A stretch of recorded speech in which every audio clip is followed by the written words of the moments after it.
ሰላም ጤና ይስጥልኝ የቻናል ተከታዮች እንዴት ናችሁ? ደህና ናችሁ? እኔ ጋለሁ እግዚአብሔር ይመስገን ሁሉ አማን ሁሉ ሰላም። እንግዲህ ዛሬ እንደተለመደው ሐረግ ድራማ ይዤላችሁ መጥቻለሁ። ባለፈው ክፍል ላይ እንግዲህ ቢኒ እንግዲህ ከሆነች ልጅ ጋር ሂዶ ነበር። ሁላችንም እንግዲህ ምናልባት ቤዛ ትሆናለች ብለን ነበር። ነገር ግን እንግዲህ ያልጠበቅነው ነገር ነው የገጠመን። እንግዲህ ቤዛ ሳትሆን እንግዲህ ሉሊ ናት። ሉሊትም ሆነች ያፌት እንግዲህ አላበዱም፣ አውቀው ነበረ አብጃለው ሲሉ የነበረው። በአሁኑ ሰዓት እንግዲህ የናታን ጠላቶች እየበዙ ነው። እንግዲህ ሉሊትና ያፌትም እንዲሁም ናታን እና ደግሞ ከቤታቸው የሚመላለሰው ልጅ ያለ እንግዲህ የነሱ ሁሉ ጠላቶች ናቸው እነዚህ። ከዛ እንግዲህ ናታን እንግዲህ ወደ ሉሊት ይሄድና ለምንድን ነው አንቺ ግን እስከ መቼ ነው እንደዚህ የምትሆኙ? ገኒም ምግብ አንጥታ እየጠየቀችሽ ነው፣ ሌሎችም ቢሆን በሩቁ እያዩሽ ነው። ለምንድን ነው ማትመለሺው? እስከ መቼ ነው ሲላት እንግዲህ ሉሊት ምን ነው የተፈጠረ ነገር አለ እንዴ ትለዋለች። የተፈጠረ ነገር አለ እንዴ ስትለው እንግዲህ ይቅርታ ቢኒ የተፈጠረ ነገር አለ እንዴ ስትለው እንግዲህ ቢኒ እንግዲህ ስለ ፂ ነው የሚያወራው። ሁሉ ጊዜ ራሷን እየጎዳች ነው። ራሷን እንግዲህ በመጠጥ እየጠጣች አዛኝ ሆንክ፣ የተፈጠረ ነገር አለ እንደ ስትለው እንግዲህ ቢንያምም እየተፈጠረ ነገር የለም እያለ እንግዲህ ያው ስለ ፂ ነው ሲያወራት የነበረ። ፊትህ ትክክል አይደለም፣ ያ ሁሉ ሞራረግ የት ገባ ትለዋለች። እንግዲህ ባለፈው እንግዲህ የሐረግ የመጨረሻው ክፍልም እንግዲህ ይሄ ቢንያም የሚባለው እንግዲህ ናታንን ከድቶት አይተነው ነበረ። አሁንም እንግዲህ ከናታን ጠላቶች ጋር እንግዲህ አብሮ እየሰራ ነው። ምንም ደህና አይደለችም፣ ጭራሽ ከቀን ወደ ቀን እየባሰባን ነው ሲላት እንግዲህ ሉሊትም ስማኝ አንተ ልጅ እሷን ያገኛት እየመሰለ ጠዋት ማታ በራቸው አትሂድ፣ በጣም እንኳን ናታን ካገኘ ቆዳህን ነው የሚገፈው ትለዋለች። አርፈህ ብትቀመጥ ይሻልሃን ስትለው እንግዲህ ቢንያምም ነገር ግን ደግሞ እኔ እሷን ሳላያት መቀመጥ አልችልም፣ በጣም ነው የተጎዳችው፣ ስብርብር ብላለች። ሉሊትም እንግዲህ ፂን በህይወት መኖሯም እራሱ ትልቅ ጥንካሬ ነው። በጣም ቀበጥ ልጅ ናት፣ ስለዚህ ነገሮችን መቋቋም አትችልም ትለዋለች። ሁሉን ነገር ስትለምደው ደንዝዛ ዝም ትላለች ትለዋለች። እንግዲህ ሉሊትና ናታን እንግዲህ በፊት ይሄ ማለት ቢንያም በፊት የማይዋደዱ ነበሩ። ነገር ግን እንግዲህ ናታንን ለማጥቃት እንግዲህ ሁለቱ አሁን ጓደኛሞች ሆነዋል። በጣም ነው የሚያሳዝነው። ቢንያም የባለፈው ክደቱ አይበቃ ብሎ እንግዲህ አሁንም ሁለተኛ እንግዲህ ሊከዳው ነው ጓደኛውን። ቢንያምም ተስፋ አደርጋለሁኝ ትሰማለህ፣ ያንተ ጥፋት ነው ግን ደግሞ ማድረግ ትችላለህ ስትለው እንግዲህ ቢንያምም አይ አለማድረግም እችል ነበር ሲላት እንግዲህ ሉሊትም አይ እንግዲህ አታለቃቅስብኝ ትለዋለች። ወንድ አይደለም እንደ ቆፍጠን ብትለው በል ስትለው እሺ ላለው ሲላት እንግዲህ ሉሊትም በኋላ ላይ እንገናኛለን፣ የምታደርገውን ነገር ደግሞ እነግርሃለሁ ትለዋለች። ገኒ እንግዲህ እንደ ልማዷ ምግብ ይዛላ ስታሄድ እንግዲህ ስታጣት ይችብት ደግሞ ይህ ትዳ ነው ትላታለች። ግባ ጊዜ በየሰው ቤቱ መዞር ለመደች እንዴ ትላለች። ሉሊት ሳይሆን ያበደችው እናንተ ናቸው ያበዳችሁት። ያን ሁሉ ግፍና መከራ ሰርታ እንዴት አምነው ዝም አሏት? እኔ የዋ ስለሆነች እንግዲህ አይ የኔ ነገር አስለምጄ በረሃብ ጎዳኋት እያለች እንግዲህ ታዝናለች። ያኛው እንግዲህ አንዱ የናታን ጥላት እንግዲህ ቃል የሚባል እንግዲህ ወደ ቤቱ እያነከሰ ሲሄድ እህቴቱ እንዴ ቃል ምን ሆነ ነው ብላ ተጠይቀዋለች። ምንም አልሆንኩኝ ሲላት እንግዲህ እህቱም እንዴ ምንም አልሆንኩኝ ትለኛለህ እንዴ ትለዋለች። ልምት እንግዲህ ደግሞ የተላከልን ቴክስት አይቸው ነበረ፣ ልጅቷ ደግሞ ጭራሽ ስርዓት የሌላት ልጅ ናት ትለዋለች። ልም እንግዲህ አዎ እንደዛ ነገር ናት ይላታል። እንግዲህ ፂን እንግዲህ ይሄ ልጅ እየተከታተላል ነበረ።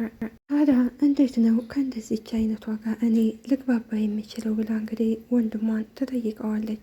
ይሄ መቼም ይከብደኛል ብለሽ አታስቢም አይደል ይላታል። አይ እንደዛ ለማለት ፈልጌ ሳይሆን ደግሞ ትንሽ ይከብደኝ ይመስለኛል ስትለው እንግዲህ ቃልም አይ ምንም የሚከብድ ነገር የለም ላድርግሽ አስቢው መቼም ሌላ ሰው ከመቅጠር አንቺ ትሻያለሽ ብዬ ነው ይላታል። እንግዲህ ምናልባት ይሄ ቃል የሚባለው እንግዲህ የያፌት ሰው ሊሆን ይችላል፣ አይታወቅም። አለምት በስተመጨረሻ እንግዲህ እሺ እሞክራለሁ ትላለች። እንግዲህ የያፌት ጥላቶች አሁንም ማለቴ የናታን ጥላቶች አሁንም እየበዙ ነው። ለቃል እንግዲህ ስልክ ይደወልለትና እንግዲህ የሚሄዱበትን ቦታ እየተከታተልኳቸው ነው፣ ስለዚህ የት እንደሚሄዱ ተከታትዬ እነግርሃለሁ ይለዋል። አለም ጥሩ ማረፊያቸው የት እንደሆነ ደውለ ትነግረኛለህ ይለዋል። እንግዲህ የሚከታተላቸው እንግዲህ ፂን ማለቴ ኤፍራታንና ናታንን ነው። እንዲሁም ደግሞ ፂን እየተከታተሏት ነው። የቃልም እህት ምን አይነት ልብስ ለብሼ ልውጣ ስትለው እንግዲህ ቃልም የፈለግሽውን ልብስ ለብሰሽ ውጪ ይላታታል። ተው እንጂ እንደዚህ አትበል፣ ቆይ ልጅቷ እንድታምነኝ ከእሷ ጋር መመሳሰል አለብኝ እንዴ ብላ ትጠይቀዋለች። ሞ እሷ የምትጠጣበት ቦታ ሂጄ ነው እንደዚህ የማደርገው። ሉሊት እንግዲህ ይቺ አስመሳይ እንግዲህ ከቢኒያም ጋር ከተገናኘች በኋላ እንግዲህ ያንን እብድ መስላ የልብሷን እንግዲህ ለብሳ ወደ የምታርፍበት ቤት ትሄዳለች። ይህን ስታያት እንግዲህ አለሁ እንዳታልፊኝ ስትላትን እንግዲህ ገኒም አንቺ የት ሄደሽ ነው ትላታለች። ታች ላይ ያጣሁሽ ስትላት እንግዲህ ሉሊትም አንቺም እኮ ተውሽኝ ግፍ ፍለጋ እየዞርኩኝ ነው። እኔም እንግዲህ በይ ይህንን ብይ ርቦሽ ይሆናል አንጥቼልሻለሁ ትላታለች። አሁንማ እየዞርኩ በልቻለሁ ጠግቤያለሁ ከሱ ጋር አስቀምጭ ኋላ ብለዋለሁ ስትላት ገኒም እንግዲህ እሺ እንደፈለግሽ ብላታለች። እንግዲህ ገኒ ሉሊት ያበደች ነበር፣ አዝናላን ነበር ስትወስድላት የነበረችው። ነገር ግን አመል አይለቅምና እንግዲህ ሉሊት አሁንም እንግዲህ ተንኮል እየሰራች ነው። ትናንት መልሼ ስመጣ አጣሁሽ የት ሄደሽ ነው ስትላት እንግዲህ ሉሊትም ተባረረኝ ነው ትላታለች። ማን ያባረረች ስትላት ያኔ ናታን ነው ያባረረኝ ስትላት ገንዬ ወይኔ ጉዴ ታዲያ ምንድን አልተናገረኝም ምሳ አለቻት። ወይኔ ጉዴ እንደው ምን ይሻልሻን ስትላት እንግዲህ ሉሊትም የራሱ ጉዳይ እባክሽ አትጨቃጨቂ አስቀምጭና ሂጂ ስትላት እንግዲህ ገኒም አንቺ ልይ ምን እየሆንሽ ነው ትላታለች። ገኒ እንደሄደች እንግዲህ ለሉሊት ስልክ ሲደወልላት መጣው የሆነ ነገር አጋጥሞኝ ነው ትለዋለች። ሌላው እንግዲህ አንዱ አውቆ አበድ እንግዲህ ያፌት ነው። ያፌት እንግዲህ ከአንድ ክፍላስ እንግዲህ ተቆልፎበት ብቻውን እያወራ ነው። ስለዚህ ትንሽ ቀናት የምትቀረኙ ማምለጥ አለብኝ ይላል። እንግዲህ ያፌት ከተካመ እንግዲህ ያፌት ከዛ ከተቆለፈበት ክፍል እንግዲህ ካበቃ ከአመለጠ እንግዲህ ያፌት ናታን እንግዲህ ያበቃለታል። ምክንያቱም እንግዲህ የናታን ጥላቶች ራሱ ብዙ ናቸው። ያፌት ራሱ በቂ ነው እንግዲህ የሚያሰቃየው። እንግዲህ አሁን እንግዲህ ያፌት እንግዲህ ፂን ምንም አያደርጋት። ፂን በጣም ነው የሚወዳት። ነገር ግን ኤፍራታንና እንግዲህ ያፌት ናታንን ይበቀላቸዋል። እንደገና ያፌትም እንግዲህ የፂን ፎቶ እያየ እንግዲህ ይስቃል። እንደገና ናታንና እንግዲህ አቤል የሚያደርጉትን ሲያሰቃዩት የነበረውን ወደኋላ ተመልሶ እንግዲህ ብቻውን ያወራል። እና እንግዲህ ለምንድን ነው ዛሬ ያልመጡት? አንዳቸው መጥተው ልክ ትንሽ አይጃጃሉም እንዴ ይላል። እንግዲህ በናታን ምክንያት እንግዲህ አሁን ብዙ ሰው ይጎዳል። ምክንያቱም እንግዲህ አቤልም ራሱ ተጎጂ ነው። አቤልም እንግዲህ ያፌት እውነትም ያበደ መስሎት እንግዲህ ከናታን ጋር እንግዲህ አብሮ እየሰራ ነበር። ናታን አንዳንድ ጊዜ እውቀት የሚባልም ነገር የለውም፣ በጣም ሲበዛ የዋ ነው። ስለዚህ ያፌትን ምንም ያህል አሰቃይቶ ቢሆን ከዚህ በፊት ስለዚህ አሁን እሱ ማሰቃየት የለበትም ነበር። ያፌት ማለት እንግዲህ እጁ ረዝም ነው። ያፌት ሰው እንግዲህ እስከ ባለስልጣናት ድረስ እንግዲህ የእሱ ሰዎች ናቸው። ስለዚህ እንግዲህ ናታን አሁን ያፌትን እንደዛ ማድረግ የለበትም ነበር። እንግዲህ አሁን ያፌት ሲወጣ እንግዲህ ከዚህ ከታገተበት ሲወጣ የዛ ጊዜ እንግዲህ ብዙ ሰዎች ይጎዳሉ። መውጣበት ቀን ሩቅ አይደለም፣ እወጣለሁ፣ ከዛ ሁላችሁም ተራ በተራ ትሰቃያላችሁ ይላል እንግዲህ። ምክንያቱም እንግዲህ የያፌት ሰዎች አሁንም ቢሆን ያፌት ጋር ሲሰሩ የነበሩ አሉ። ቢኒያምም አለ። እንዲሁም ደግሞ ይቺ ሉሊት አለኝ። ከዛ ደግሞ የአፌት ቀኝ እጅ የነበረው ልጅም አለ። ብቻ የአፌት ሰዎች በአሁኑ ሰዓት ብዙ ናቸው ያሉት። አፌት እንግዲህ የዚህ ፎቶ ይዞ እንግዲህ ውድ እህቴ ላንቺም እመጣለሁ፣ እስኪ ትቀበኝ አትቀበኝ እናያለን ይላል። እንግዲህ በሩ የተከፈተ መስሎት ያፌት እንግዲህ ቁጭልና አውቆ እንዳበደ ሰው እንግዲህ ማስመሰሉን ይዞታል። ግን እንግዲህ ለሉሊት ምግብ አድርሳ ከተመለሰች በኋላ ወደ ቤቷ ስትሄድ እንግዲህ ዳግዬ እንዴት ነህ ስትለው ዳጊም ደህና ነኝ የት ሄደሽ ነው ብሎ ይጠይቃታል። ገንዬም እንግዲህ ሱቅ ነበርኩ ትለዋለች። ዳጊም ይህን ያህል ሰዓት ነው ሱቅ የቆየሽው ይላታል።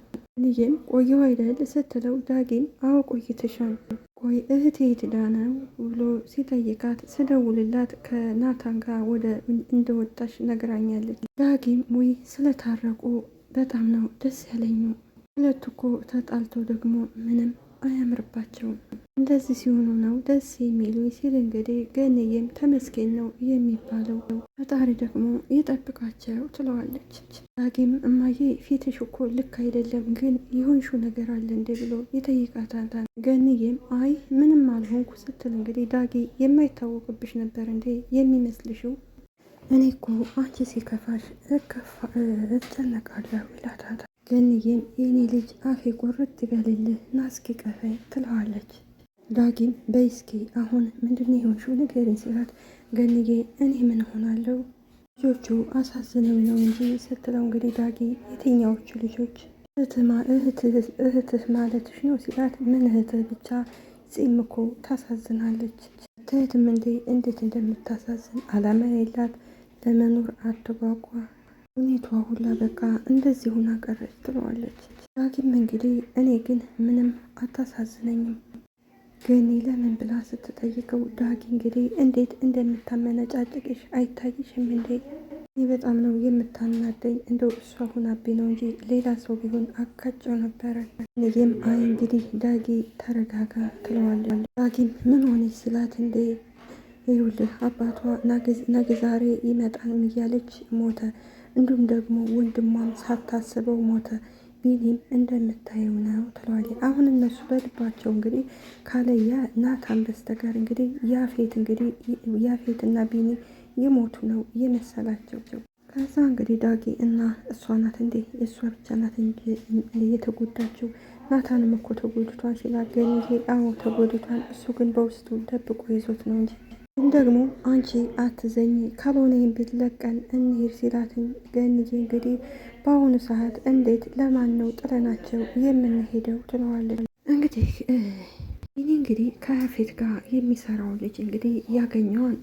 ከዛ ሲያገኘው እንግዲህ ባለፈው እንግዲህ ከነዚህ ቤት እንግዲህ የሆነ ልጅ ሲወጣ ነበር እና ቃል ሲወጣ አይቶት ነበር እና ከዚህ ጋር ሲሄድ እንግዲህ ፎቶ አንስቶን ነበር። ያገኘው ነገር አለ ሲለው እንግዲህ ፎቶውን ያየዋል። ይሄ ልጅ ግን ምን ሊሰራ ነው ከበራቸው የሚመጣው የሚቆመው ሲለው እንግዲህ ልጁም አረባ ይገርም ከቤት ነው የወጣው፣ እንደውም ከዚህ ጋር አብረው ነበር የሄዱት ይለዋል። እርግጠኛ ነህ ታረቀኝ ይተዋወቃሉ እያልከኝ ነው ይለዋል። ታረቀኝም እንግዲህ አዎ በደንብ ነው የሚተዋወቁት። እዚህ ጊዜ ቢኒ ይናደድና እንግዲህ ወይኔ ቢኒ ይላል። አታደርገውም አንቺማ የኔ ብቻ ነሽ የማንም አትሆኚ ይላል። እንግዲህ ቢኒም ታዲያ ለምንድን ነው ተደብቆ ፎቶ ሲያነሳት የነበረው ለምን ተደብቆ እና ምን ሊያደርጋን ነው ሲለው እንግዲህ ታረቀኝም ተረጋጋ ይላል። እንግዲህ ቃል እንግዲህ ወደ ናታን ቤት የሚሄደው እንግዲህ ለደህና ሳይሆን እንግዲህ ለበቀል ነው የሄደው። ቀኝም ተረጋግተ ነው ማሰብ ያለበት ሲለው እንግዲህ ቢኒያምም እንዴት ነው የምረጋጋው ይላል። እኮ ቀላል የሚባል ነገር አይደለም ታረቀኝ ይለዋል። ታረቀኝም እንግዲህ አዎ ቀላል አይደለም፣ ነገር ግን ተረጋጋና ለማጣራት ሞክር። ያምም እሺ በቃ ግን ከዛ ቤት ሌላ ሰው ሲወጣ ላየህም ወይ ይለዋል። ታረቀኝም ቢስቅና ማንን ለማለት ነው ሲለው እንግዲህ ያው ማን ሊሆን ይችላል ይለዋል። ታረቀኝም እንግዲህ ናፍቆህን አይደል ሲለው እንግዲህ ቢኒያምን አይ እንደዛ ለማለት ሳይሆን ግን ጥያቄ ይመልስልኝ። ታረቀኝም አዎ አይቼዋለሁ ሲለው እንግዲህ ቢኒያምም እንግዲህ እውነት ይለዋል። ቱጋ መኪና ውስጥ ገብቶ ሲሄድ አይቼዋለሁኝ ታረቁ ማለት ነው ደስ ይላል። እንግዲህ ቢኒያም ለናታን ቢያስብለት ኑሮ እንግዲህ ባለፈው ከድቶታል። አሁን ታዲያ ለምንድን ነው ከሉሊት ጋር አብሮ የሚሰራው? ቀኝም ቆይ ግን ለምን አታገኘው ሲለው እንግዲህ ቢንያምን ማንን ይለዋል። ቀኝም እየሳቀ ተው በቃ ተሳስቼ ነው። ያፌት እንግዲህ ሊያመልጥ እንግዲህ ስፖርት እየሰራ ነው። ስፖርት የሚሰራው እንግዲህ ያው ጥንካሬ እንድሰጠው ነው። ይህ በሩን ከፍተው እንግዲህ በገመድ አድርገው እንግዲህ ለያፌት እንግዲህ ስልክ ይልኩለታል። በኋላ እንግዲህ የሰጡትን ስልክ እንግዲህ ይመልሱበትና ያፌት ምን አይነት ሁላቸውም ጅል ሁላ ነው እንደ የተወለደ ብሎ ይስቅባቸዋል። ሌላው እንግዲህ እንግዲህ ከቃል እህት ጋር እንግዲህ ወደ ቤት ይሄዳሉ። ገንዬም እንግዲህ እንደተዋልሽ ስትና ነይ ተቀመጪ ትላታለች። ቃልም እህት እንግዲህ አይ ወደ ቤት መሄድ አለብኝ ትላለች። ይህም እንግዲህ ለምን ትንሽ ቆይና እኔ ሸኝሻለሁኝ። እህትም እንግዲህ እሺ በቃ ትልና እንግዲህ ቁጭ ትላለች። ጺም እንግዲህ እና ሰፈርሽ እንዴት ነው ስትላት እንግዲህ ልጅቱም እየተንቀጠቀጠኝ እኔን ነው ትላለች። እዚሁ አካባቢ ነኝ ትላታለች። ገንዬም በሁኔታው ትገረምና በቃ እኔ ሻይ ላምጣላቸው ብላ ተነስታ ትሄዳለች። ጺም እንግዲህ ኧረ ተይ እኔ አይቼሽ አላቅም ትላታለች። ቅድም ግን ምን ሆነሽ ነው ስታለቅሽ የነበረው ስትላት ልጅቷ ከፍቶኝ ነው ስትላት ሰው ዝም ብሎ ይከፋዋል እንዴ ትላታለች። ከወንድሜ ጋር ተጣልቼ እሱ አስቀይሞኝ ነው ትላታለች። እንግዲህ ለዛ ነው እንዴ እባክሽ ታያቸው ወንድሞች እንደሆነ እንደዛ ናቸው። አሁን ከማስለቀሱት ሌላ ስራ የላቸውም። እንግዲህ አንቺ ምንም ማዘን የለብሽም ተረጋጊ። ቷም እኔ በህይወቴ ወንድሜ እንደዚህ ተናግሮኝ አያውቅም። እንግዲህ ከዚህ እንግዲህ የሆነ ነገር ፈልጋ ምን እንደሆነች ለማወቅ ፈልጋ ነው።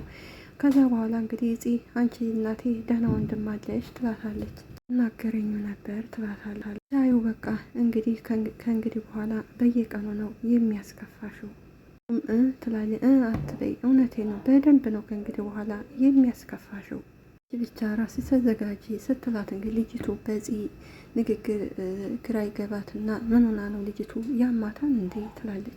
ወይኔ ቃል ምን አይነት ጉድ ነው የከተትከኘው ትላለች። ተማሪ ነች ሰራተኛ ስትላት እንግዲህ ሁለቱንም አይደለሁም እንዴት ስትላት ስለ እኔ ቀስ ብዬ ሁሉንም ነገር እነግርሻለሁኝ እንዲህ በቀላሉ ቶሎ የሚነገር አይደለም። ልጅቱም እሺ ችግር የለውም ስትላለች። ከዛ ገኒ እንግዲህ ለናታን ነው ስልክ የደወለችው። ወይ ገኒ ቶሎ ንገሪ ማውራት የምችልበት ቦታ አይደለም ይላል። እህትህ ከሆነች አይቻት ከማላውቃት ልጅ መጥታለች ማድረግ ይቻላል ስትለው ናታንም ኧረ ተይ ልጅ ናት ግን ምኔን አብላ ነው ደግሞ ያመጣቻት ጓደኛዬን አብላ ናት ያመጣችው ስትለው ናታንም አይ ይሄ የሚያሳምን አይደለም ገንዬ እባክሽ ጠብቂያት ብቻዋን እንዳትሆን ይላታል። ገንዬም እሺ ትለዋለች። ናታንም የልጅቷን ፎቶ አንስተሽ ላኪልኝ ስላት ገንዬም እንግዲህ እሺ ብላ ፎቶ አንስታ ትልክለታለች። እንግዲህ ገኒ ሄዳ ቁጭ ስትል እንግዲህ እንዴ ሻይ ያመጣለሁ ብለሽ አይደለ የሄድሽው የት አለ ብላ ትጠይቃታለች። ገና አልፈላም ጥጄው ነው የመጣሁት። የቃል እህት ፂ ነው ስምሽን ያልሽኝ ስትላት ፂም አዎ ትላታለች። በቃ መሄድ አለብኝ ድሜ ወደ ቤት ሲመለስ ካጣኝ ጥሩ አይሆንም ትላታለች። ባይሆን ስልኳን ስጭኝና እንደዋወላለን ስትላት እንግዲህ ገንዬ ስልኳ ምን ይሰራልሻል ስትፈልጊያት ወደ ቤት መምጣት አትችይም ትላታለች። እንግዲህ ምን ማለት ነው አንቺ ደግሞ ምን አገባሽ ትላታለች። ሰው እንዳላገኝ ነው እንዴ ፍላጎትሽ ምሻን እንዴ ብላ እንግዲህ ገኒን ጥረግረግ አድርጋ ትሰድባታለች። ጅቱም እንግዲህ ይቅርታ ካጠፋው ትላለች። ኧረ ምን ይቅርታ ነው ሲጀመር እሷ ጤነኛ አይደለችም። ታያታይ ስልክሽን ስጭኝና ቁጥሬ ልጻፍልሽ ትላታለች። የቃል እህት እንግዲህ ቀጥታ ስልክ ትደውልለታለች። ይለውሃኒ ይላታን። እሷም ወንድም ምን አይነት ጉድ ነው የከተትከኝ ትለዋለች። ነገር ግን ቢንያም ተደብቆ እያዳመጣን ነበር። ምን ነው ብሎ ይጠይቃታል። ኧረ እኔ ልጅቷ ምንም ጤነኛ አትመስለኝም ቤት መግባት ቻልሽ ብሎ ይጠይቃታል። ይቼ ነበር ግን ደግሞ ባልገባ ይሻለኝ ነበረ ምን ብሎ ሲጠይቃት እሷም እንግዲህ በጣም ያስፈራሉ በቃ ስትመጪ እናወራለን ብሎ ስልኩን ይዘጋባታል። በኋላ እንግዲህ ቢንያም ይከተላትና እንግዲህ ወይ እንዴት እንደምታወይ የኔ ቆንጆ ሲላት እንግዲህ ልጅቷን እባክህ አትከተለኝ ምን ፈልገህ ነው ትለዋለች። አይ ምንም ያው ቆንጆ ስለሆንሽ ነው ይላታል። ስልክሽን ስጭኝና እንድደውልልሽ ሲላት እንግዲህ የቃል ምህት አይ አንተ ስጠኝ ስትለው ቢኒያም አይ እንደዛ መሆን አይችልም አንቺ ስጭኝና እንድደውልልሽ ስላት እንግዲህ ዞር ስትል ሰው መለለቱን ስታውቅ እንግዲህ ከዛ በኋላ ስልኳን ትሰጠዋለች። እና እንግዲህ ስለነበረን ቆይታ እናመሰግናለን። ሀገራችንን ኢትዮጵያ ሰላም ያደርግልን፣ እኛም ይጠብቅ።